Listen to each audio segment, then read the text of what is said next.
여러분 안녕하십니까? 뉴스라이브 문을 엽니다. 서울시가 남녀 평등을 위해 여성 공무원도 다음 달부터 숙직을 시킨다고 밝혔습니다. 반면 어린 자녀를 키우는 부모는 남녀 상관없이 숙직에서 열애된다고 하는데 이를 시작으로 직장 문화의 당직 문화가 어떻게 달라질지도 관심을 모으고 있습니다. 11월 29일 뉴스라이브 지금부터 시작합니다. 오늘의 헤드라인입니다. 자치단체가 홍보하는 독립운동가들의 일부 정보가 사실과 다른 것으로 확인됐습니다. 고증을 마친 후에나 수정한다는 입장입니다. 9호선 3단계 구간이 이번 주말 개통됩니다. 종합운동장에서 강동구까지 8개 역사가 신설되는 가운데 승객 혼잡 우려도 많습니다.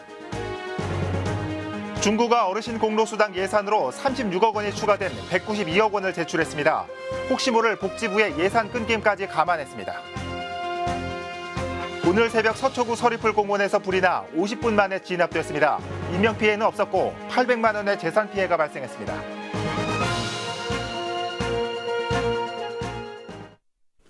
지난 23일은 임시정부가 환국한 지 73주년 되는 날이었습니다. 이날 의열사 본전에서는 7위 선열을 숭모하는 자리가 마련됐습니다. 이재용 기자입니다. 나라의 뿌리에 대한 처절한 예를 다하는 것이라고 힘주어 외칩니다.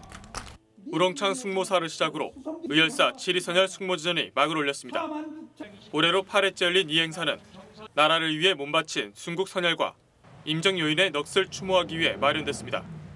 숭모지전에 참석한 의열사 7위 선열의 후손들은 감회가 남다릅니다. 그 할아버지께서 하신 일에 그 후손으로서 눈시울이 뜨거울 정도입니다. 백범 김구 선생을 비롯해 조성환, 이봉창, 백정기 등 7위 선열 영정 앞에서 본격적인 제례가 시작됐습니다.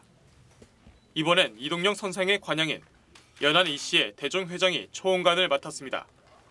술이 채워진 술잔은 조심스럽게 7위 선열에게 올려집니다. 독립운동 하시는 분들 생각하게 됐고 그래서 아이들에게도 좋은 이야기를 해줘야겠다 하는 그런 생각이 들었어요. 그 역사 공부를 우리 학생들이 잘 몰라요. 팜플렛을 갖다가 놀아주고 또 우리가 얘기를 하고 그러고 있습니다. 의열사 7위 선열의 숭고한 정신을 마음 깊이 새기고 떠올릴 수 있는 숭모지전은 앞으로 그 자리가 늘어날 예정입니다. 이 나라가 존속되고 있는 한은 이 제례, 이 행사를 해나가야죠. 그 내년서부터는 춘추 2번으로 모시려고 합니다. 임시정부가 환국한 지 올해로 73주년을 기념해 열린 의열사 7위 선열 숭모지전. 애국정신을 가다듬는 자리가 됐습니다. 딜라이브 서울 경기 케이블 TV 이재용입니다. 그런데 이봉창, 백정기 의사와 조성환 선생 등 일부 애국 선열들의 정보가 잘못 알려져 있는 사실이 확인됐습니다. 역사를 바로 세우는 일, 작은 것부터 시작돼야 할 겁니다. 계속해서 이재용 기자입니다. 한국어를 비롯해 4개 국어가 지원되는 자동 음성 안내 시스템입니다. 자동 음성 안내 시스템을 이용하면 7위 선열과 안중근 의사에 대한 정보를 확인할 수가 있는데요. 문제는 일부 정보가 잘못 명시돼 있다는 점입니다. 일본 천황을 처단하기 위해 폭탄을 던졌던 이봉창 의사는 본적인 용산구 효창동 118번지가 출생지로 잘못 표기돼 있습니다. 출생지는 본인이 일본에서 신문조서를 받을 때 밝힌 것으로 보면은 서울 원정이라고 지금 원효로죠. 원정 이종목 번지불상 이렇게 돼 있어요. 청산리 전투의 주역 중 한 명인 청사 조성환 선생의 출생지는 현재 서울 낙원동으로 나와 있는데 이 역시 잘못된 정보입니다. 여주에 가면은 조성환 선생 생가라고 해가지고 여주에서 자랐다는 것은 우리 종족은 다 아니까 직계 후손들이 살아 계셨다면 아마 그런 일은 없었을 겁니다. 그나마 항일운동을 벌였던 구파 백정기 의사는 324 묘표 지판과 효창원 의열사 리플릿에 적힌 출생지가 전북 정읍에서 올해 부안으로 수정됐습니다. 부안군청이 보낸 요청에 따른 건데 하지만 여전히 묘비엔 백정기 의사의 출생지가 전북 정읍으로 표기돼 있습니다. 묘비를 백범 김구 선생이 직접 세워 역사적 가치가 있다는 용산구의 판단입니다. 하지만 용산구는 신뢰할 만한 기관의 사료 고증이 있다면 수정하겠다는 입장입니다. 기준점을 찾을 필요는 있으리라고 생각이 되고요. 보훈처라든가 이런 데서 명확한 고정 자료를 바탕으로 해서 그런 내용을 알리게 되면은 전국 어디에서나 그런 내용을 기준으로 해서 정비가 되리라고 생각이 됩니다. 현재 국가보훈처에서 공개하고 있는 선열들의 출생 정보 역시 잘못 기재되어 있는 상황입니다. 역사는 기록에서부터 시작되는 만큼 아무리 작은 기록이라도 바로 잡지 않으면 쌓이고 쌓여 나비 효과로 되돌아올 수 있습니다. 선열들의 잘못된 출생 정보를 시급히 정비해야 하는 이유입니다. 딜라이브 서울 경기 케이블 TV 이재용입니다.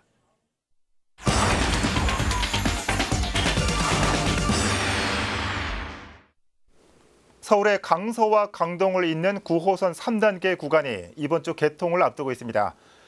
새로 문을 열게 될 역과 기대 효과는 무엇이 있을지 이 현장에 나가 있는 취재 기자와 자세한 내용 살펴보겠습니다. 박영찬 기자. 네, 저는 지금 9호선 한성백제역에 나와 있습니다. 네, 지금 박 기자가 나가 있는 곳이 이번에 새롭게 개통하는 신설역인가 봅니다. 네, 맞습니다. 제가 지금 나와 있는 곳은 이 한성백제역이라는 곳인데요. 역 이름에 한성백제라는 이름이 붙은 이유는 이 역 근처에 몽촌토성과 또 풍납토성이 위치해 있기 때문입니다. 예. 그리고 바로 이 역 옆에는 이 백제 문화를 담은 한성백제 박물관이 위치해 있습니다. 여기에서 착안해서 역 이름을 한성백제역이라고 붙이게 된 겁니다. 예. 자, 박 기자, 이 9호선이 동쪽으로 더 길게 개통되죠. 이 자세한 내용 먼저 설명해 주실까요? 네, 이번에 새롭게 개통하게 되는 9호선 3단계 구간은 기존의 종착지였던 종합운동장역을 기점으로 해서 강동구 둔촌동의 중앙보훈병원역까지 8개 역이 새롭게 문을 열었습니다. 예. 거리상으로는 9km 정도 됐는데요. 이번 3단계 구간 개통으로 김포공항에서 강동 지역까지 50분 안에 이동을 할 수가 있게 됐습니다. 때문에 강동 지역 주민들의 생활 편의성이 크게 향상됐다고 할 수 있습니다. 여기에 종합운동장과 석촌역, 올림픽공원역을 통해서 2호선, 5호선, 8호선으로 환승할 수 있게 됐다는 것도 장점이라고 할 수 있습니다. 예. 특히 이번 추가 개통으로 성남 지역 주민들도 수혜를 받을 것으로 예상되고 있습니다. 성남 지역 주민들은 강남으로 가기 위해서 2호선 잠실역에서만 환승을 할 수가 있었는데 이제는 석촌역에서 9호선으로 환승을 하게 되면은 강남 지역이나 여의도로 넘어갈 수 있게 됐습니다. 결과적으로 이번에 9호선 3단계 구간이 개통하면서 강동구 지역과 그리고 성남 지역 주민들이 크게 생활 편의성을 도모할 수 있게 됐다고 정리할 수 있겠습니다. 예. 물론 이 편의성은 높아지겠지만 이 9호선은 이 출퇴근 시간에 상당한 혼잡이 발생하는 걸로 악명이 높죠. 이 박 기자도 이 출퇴근할 때 9호선 타는 걸로 알고 있는데 이번에 추가 개통하게 되면은 이용객이 더 늘어날 텐데 이에 대한 대책도 있습니까? 네, 서울시는 이번 9호선 3단계 구간 개통에 맞춰서 기존에 운행되던 17편의 급행 열차를 3편 더 증량할 계획입니다. 예. 총 20편의 급행 열차가 투입이 되는데요. 투입되는 급행 열차 모두 6량으로 운행을 하게 됩니다. 문제는 이번 증차로도 증가하게 될 승객 수를 감내할 수 있을지 미지수라는 겁니다. 네. 서울시는 이번 개통으로 승객이 증가할 경우 혼잡도가 기존 160%에서 170%까지 상승할 것으로 전망하고 있습니다. 특히 9호선 염창역과 노량진역의 경우에는 이 승객 혼잡도가 180%에 가까운 상황입니다. 예. 잘 체감이 안 되실 텐데 쉽게 말해서 열차 한 칸에 160명이 탈 수 있는데 지금은 290명 정도가 끼어 타고 있다는 얘기입니다. 이번에 개통하는 9호선역 대부분이 인구 밀집도가 상당한 지역에서 위치해 있기 때문에 이번에 증차를 하는 그 3편의 급행 열차로도 이 증가하는 승객 혼잡도를 감내할 수 있을지는 지켜봐야 할 일입니다. 예. 자, 이번 추가 개통으로 이 9호선 4단계 구간에도 관심이 쏠리고 있습니다. 이 4단계 구간은 논의가 어디까지 진행되고 있습니까? 네, 이번 5월이었습니다. 올해 5월이었는데 9호선 4단계 구간의 사업성을 가늠하는 예비 타당성 조사 결과가 통과됐었습니다. 예. 예비 타당성 조사 결과를 통과하고 현재는 기본 계획의 틀을 잡고 있는 중인데요. 이 4단계 구간의 경우에는 보훈병원역을 기점으로 강동구 고덕 강일지구까지 3.8km 구간을 4개 역으로 잇는 것을 골자로 합니다. 서울시는 2027년까지 이 사업을 완료하겠다는 계획인데요. 네. 강동 구민들 사이에선 이 사업 진행 속도가 너무 느리다 보니까 이 불만의 목소리가 터져나오고 있는 상황입니다. 특히 이 고덕 강일지구에는 만세대 규모의 보금자리 지구가 들어설 계획인데다가 이미 인접해 있는 하남 미사지구의 인구 증가세가 가파르게 상승하고 있어서 교통 수요를 확충해달라는 지역 여론이 상당히 들끓고 있는 상황입니다. 예. 4단계 구간 사업 완료까지 상당한 시간이 걸리는 만큼 지역 민심을 또 헤아리면서 그리고 빠른 시일 안에 교통 인프라를 확충하는 것이 이 서울시의 차기 숙제라고 할 수 있겠습니다. 네. 지금까지 9호선 한성 백제역에서 전해드렸습니다. 네, 박영찬 기자 잘 들었습니다. 9호선 3단계 개통을 이틀 앞두고 이 기대와 우려가 공존하고 있는 상황입니다. 강동구 연결해봤습니다.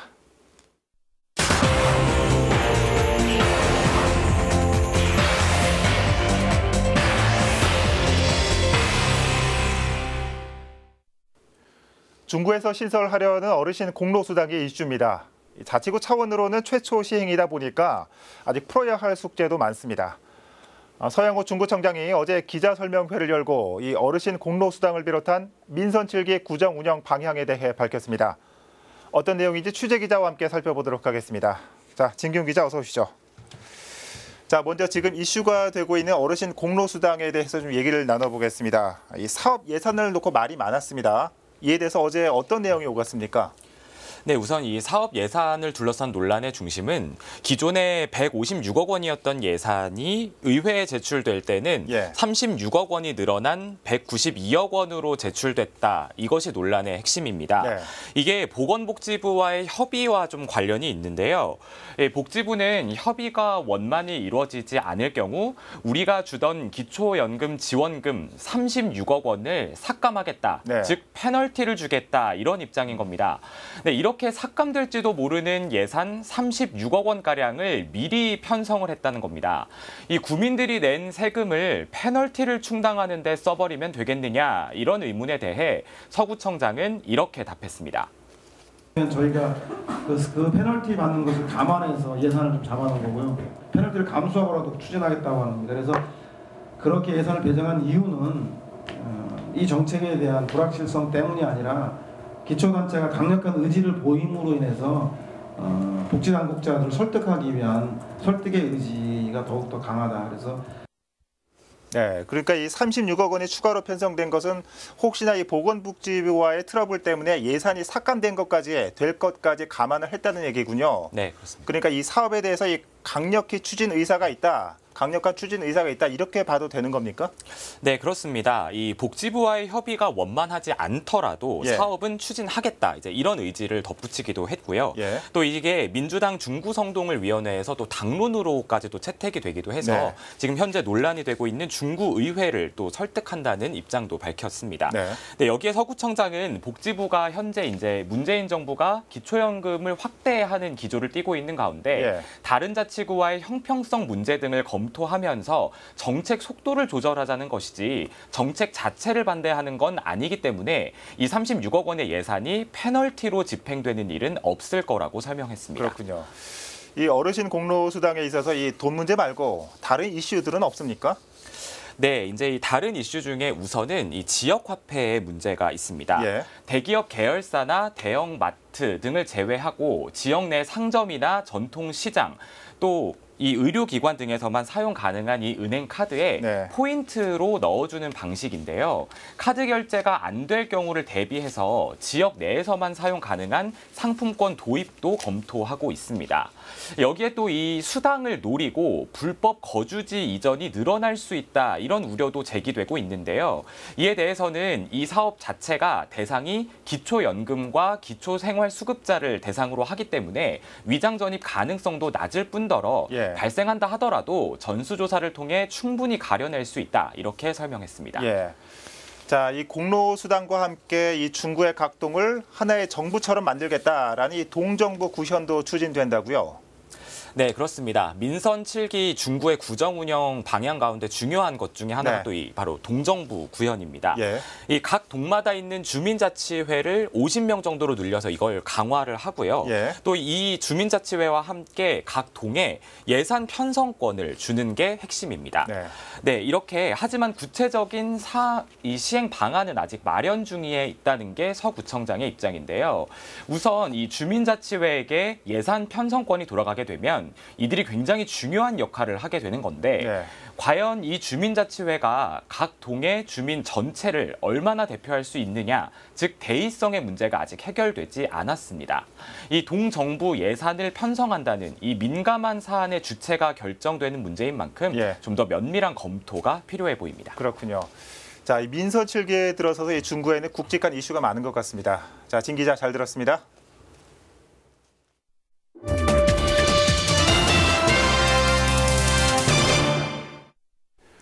연날을 맞아 다양한 문화 행사들이 이어지고 있습니다. 강동구에서는 고전 이솝우화에 현대미술을 접목한 전시가 열리고 있습니다. 어른과 아이가 함께 할 수 있는 시간이 마련돼 눈길을 끌고 있습니다. 보도에 박영찬 기자입니다. 무언가에 쫓기듯 가파른 계단을 위태롭게 뛰어내려가는 소녀. 우거진 수풀 속 멍하니 앉은 소녀의 모습에선 알 수 없는 쓸쓸함이 묻어납니다. 사랑을 찾아 떠난 소녀의 일대기를 그린 동화 눈의 여왕의 한 장면을 묘사했습니다. 이솝우화를 주제로 한 강동아트센터 기획전 열려라 마법숲에 전시된 작품입니다. 한국과 유럽, 중남미 지역에서 활동하는 현대미술 작가들이 이솝우화 속 등장인물과 인터랙티브 아트 개념을 접목한 작품을 선보였습니다.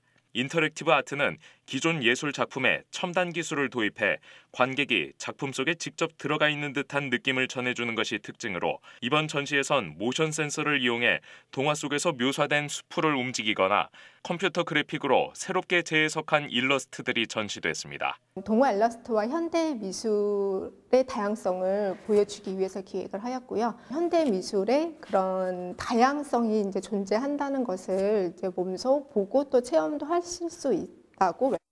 관객이 참여할 수 있는 프로그램도 눈길을 끕니다. 동화 속에서 표현된 집에 들어가거나 작가가 만든 일러스트에 직접 색을 입히는 체험도 할 수 있기 때문입니다. 아이들이 좋아할 만한 아기자기한 요소도 많고 재밌게 잘 그래서 보고 봤습니다. 깊어가는 겨울, 동화 속 세상에 잔잔한 감동을 느낄 수 있는 열려라 마법숲 기획전은 다음 달 23일까지 강동아트센터에서 만나볼 수 있습니다. 딜라이브 서울경기 케이블TV 박영찬입니다. 오늘부터 3일간 조선왕릉 역사문화제가 열립니다. 1960년대부터 현재까지 조선을 주제로 했던 영화들이 연이어 상영될 예정입니다. 이혜진 기자가 소개합니다. 지난해 제작된 영화 명당. 많이 알려져 있듯이 영화 명당은 흥성대 왕군이 한 직원의 조언을 받아 2명의 왕이 나온다는 왕릉터에 생부인 남영군의 묘를 이장했다는 설화에서 출발합니다. 또 다른 영화 영림. 격적으로 몰려 죽은 사도세자의 아들로 감살의 위협 속에 살아야 했던 왕 정조의 이야기를 그린 작품입니다. 두 영화의 공통점은 조선을 주제로 삼았다는 것. 성북구가 지난해에 이어 두 번째 조선왕릉 역사 영화제를 개최합니다. 조선왕릉인 정릉과 의릉을 품고 있는 성북구가 문화재와 역사를 알리기 위해 마련한 것. 아리랑 시내센터에서 1960년대 작품인 영화 인목대비와 문정왕후부터 최신 작품까지 조선을 주제로 한 8편의 영화를 연이어 상영할 예정입니다. 일단 성북구랑 노원구 그리고 남양주시, 구리시 이렇게 네 자치단체가 같이 조선 왕릉을 이제 개발하고 활용하자는데 의견을 모아가지고 같이 이렇게 준비를 하게 됐어요. 작년 같은 경우에는 장희빈이나 아니면 연산군 위주로 저희가 작품 편성을 했다면은 이번에는 광해 관련 작품을 좀 더 집중 조명했고. 또한 영화 상영 뒤엔 관객과의 대화 시간이 진행됩니다. 역사를 배경으로 한 작품들인 만큼 역사학자와 영화평론가가 자리에 이야기를 풀어나갈 예정입니다. 또한 영화 명당 상영 뒤엔 풍수지리학자와 함께 풍수지리로 조선왕릉을 살펴보는 이색적인 시간도 마련됩니다. 영화제 마지막 날 상영작인 영림 감상 후엔 영화 음악을 만나볼 수 있는 특별 공연이 펼쳐집니다. 그래서 그 이제 영화 상영과 더불어서 좀 더 깊이 있는 이야기를 들으실 수 있는 자리도 마련되어 있기 때문에 다양한 역사 이야기 많이 얻어가실 수 있을 거라 생각합니다. 모든 영화는 무료로 상영됩니다. 상영 시간과 예매 방법은 아리랑 시네센터 홈페이지를 통해 확인할 수 있습니다. 딜라이브 서울 경기 케이블 TV 이혜진입니다. 오늘 새벽 12시 40분경 서초구 서리풀공원 배드민턴장에서 불이 나 50여 분 만에 진압됐습니다. 이 불로 인명피해는 없지만 배드민턴장 인근 가건물이 모두 불에 타 소방서 추산 800만 원의 재산 피해가 발생했습니다. 경찰과 소방당국은 건물에서 연기가 시작됐다는 목격자의 진술을 토대로 정확한 화재 원인을 조사하고 있습니다. 강남구는 지난 27일 강남소방서와 함께 구청과 도곡동 개포 한신 아파트에서 화재 대피 훈련을 벌였습니다. 구는 노후 아파트 시설인 개포 한신 아파트에서 자체 경보 발령 후 직원들이 신속하게 거동이 불편한 주민들을 안전지대로 이동시키는 훈련을 진행했습니다. 강남소방서에서는 화재 진압 훈련과 논스톱 출동 시스템인 소방차와 견인차가 동시 출동하는 진입로 확보 훈련을 했습니다. 화재 대피 훈련은 최근 발생한 종로고시원 화재와 제천과 밀양 화재 사건 같은 대형 재난을 예방하기 위한 민방위 훈련의 하나로 마련됐습니다. 종로구 사직 2구역 재개발 조합이 서울시를 상대로 제기한 직권해제 무효 소송에서 승소했습니다. 사직 2구역은 2012년 사업 시행 인가가 났지만 서울시가 해당 구역에 있는 한양도성을 유네스코에 등재하기 위해 지난해 3월 재개발을 직권해제한 바 있습니다.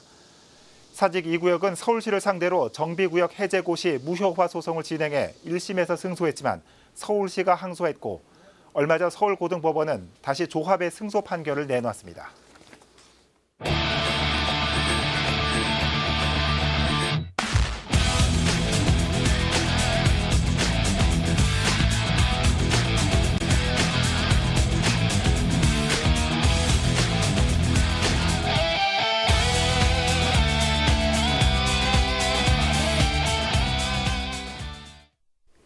오늘 새롭게 개통을 시작할 9호선 3단계 구간 소식 전해드렸습니다. 그런데 최근 한 달 사이 서울에서 일어난 지하철 고장 사고가 8건이나 된다고 하죠. 제가 알기로는 이번 주 출근 시간대에만 7호선에서 2번의 고장 지연이 있었습니다. 신규 노선의 증가와 함께 노후화되는 기존 전철들에 대한 관리도 중요해 보입니다. 뉴스라이브 마칩니다. 시청해 주셔서 고맙습니다.